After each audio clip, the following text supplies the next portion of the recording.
These kids remind me of 21st century Anne Franks. They're hiding out from the savagery of war and getting almost no help from world powers. When a bomber appears overhead, they bolt into caves that are infested with cobras. What's the sound when a bomb is falling?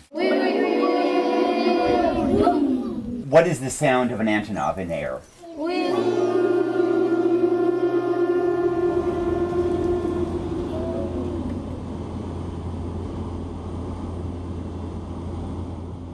To document these crimes against humanity, I sneaked into Sudan's Nuba Mountains with a video journalist colleague, Adam Ellick. The only way in is to cross the border illegally through rebel lines. There are no taxis, no cell phones, and only rumors of roads.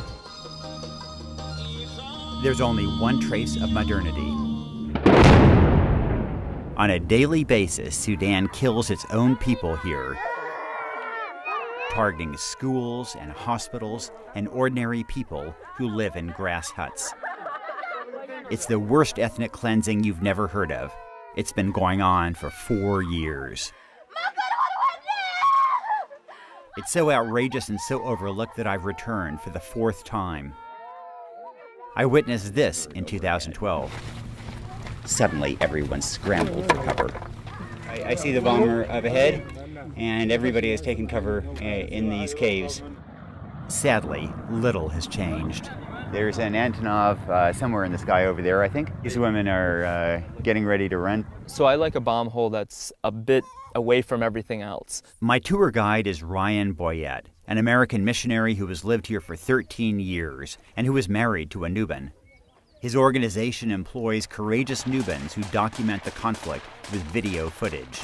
The war has been raging now for 4 years, but just this year we're counting more bombs than we've seen at the beginning of the war. The mountains are in the southern part of Sudan, but controlled by tens of thousands of Nuban rebels. Sudan wants to depopulate the area and crush the popular rebellion. So Sudan keeps out food, medicine, and aid groups.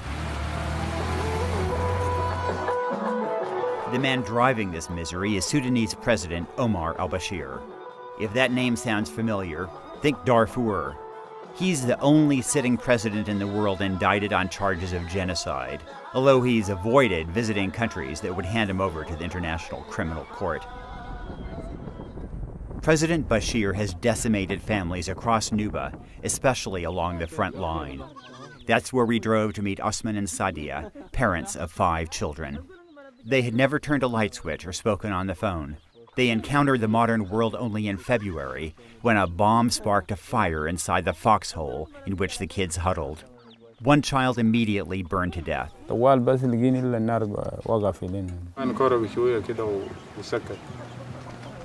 The 4 other burned children were put into a vehicle, the first car ride of their lives. 4 hours later, they arrived at this hospital. And you're the only doctor stationed here for 500,000 people, is that right? Yeah. What a ratio. Yeah.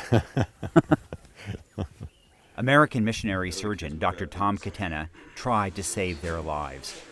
But his hospital is off the grid and without running water. Sometimes there's only so much he can do. 3-year-old Ayat died a few days later. 10-year-old Hosanna became infected with tetanus. She died too. Shanta, their 8-year-old brother, Shanta, seemed to be recovering until maggots swarmed into his wounds. Flies are attracted to that smell. So flies go underneath and lay their eggs, and you would sit there and try to imagine what is going through this kid's mind. Horrible. Absolutely horrible way to die. Dr. Tom managed to save one of the 4 siblings. 5-year-old Abdullah is now back in the village and becomes so terrified at night that he sleeps among these rocks. Dr. Tom lives and sleeps at the hospital, earning just $350 a month. The last time he left the compound area, 2013. He is Jesus Christ. Zema Jesus Christ can بقوم ناس ميتين زول أبرص بشفيو زول عميان دكتور توم ده زي ده نحن بنشوف زي ده. النوبه كله بيشوفوا زي ده. What is John 3:30? He greater than I, so he must increase, I must decrease. He being God, of course. And it's kind of a reminder to us that we have to humble ourselves. It's good you have a reminder to humble yourself. You come across pretty arrogant. Yeah. Ma'am, Chicanisa? On this Sunday, he's headed to church, but insists on a quick walk through the ward. Here comes the head. Within minutes, he delivers a baby. Get your gloves on. He often has to stop to explain basic instructions to nurses. Many never finished 6th grade. With limited resources, Dr. Tom has learned to make something out of nothing. We drill a hole through this bone here, through his tibia, and then run a weight off the end of it. That weight is just a bag filled with sand. And when it fractures, the muscles retract and pull the bone back like this. So you pull here, you try to pull it so it lines up like this and allow that bone to heal. That's what they used in the Civil War when they had fractures. Hours later, he's still at it. Mass will have to wait another day. Dr. Tom honed his toughness as an All-American at Brown University, but nothing quite prepared him for being bombed 11 times. You're like, oh my God, it's going to drop soon, it's going to drop, and then drop, and then drop. And you start thinking all the people we've seen here that were hit with the Antonov. Then all of a sudden, boom, all the dust and debris just falls down. These kind of things tend to harden my resolve. Last year, Dr. Tom reached a low point when his hospital overflowed with 1,400 measles cases. Sick as dogs, every one of them, vomiting, diarrhea, fever. Suddenly, one of Africa's largest measles outbreaks was in the hands of one man. Sudan is to blame for blocking vaccines, but the UN also bears responsibility for refusing to import enough vaccines through unofficial channels.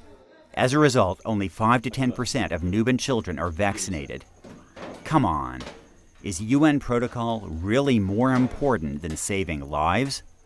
Dr. Tom regrets not speaking out more forcefully. This is my responsibility to make noise and speak out. You try, but maybe it's just not enough. Maybe I should have tried a lot harder.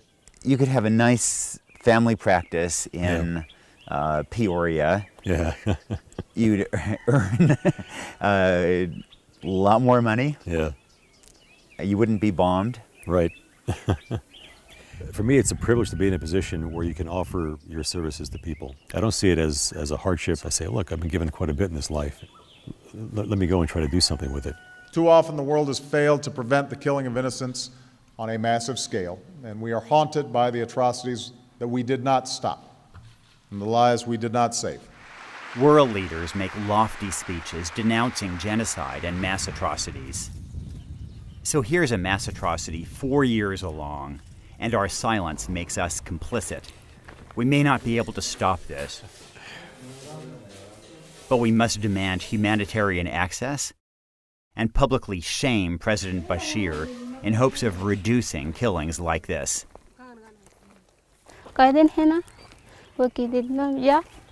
Last month, Hamida and her 2-year-old, Safarina, heard a bomber above their home. You ran with Safarina, you were holding Safarina.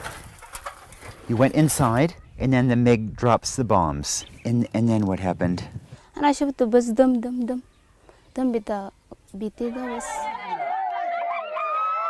Shrapnel sliced through the child's skull.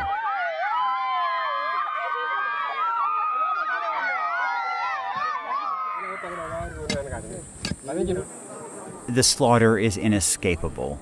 At Safarina's funeral, a Sudanese drone hovers above.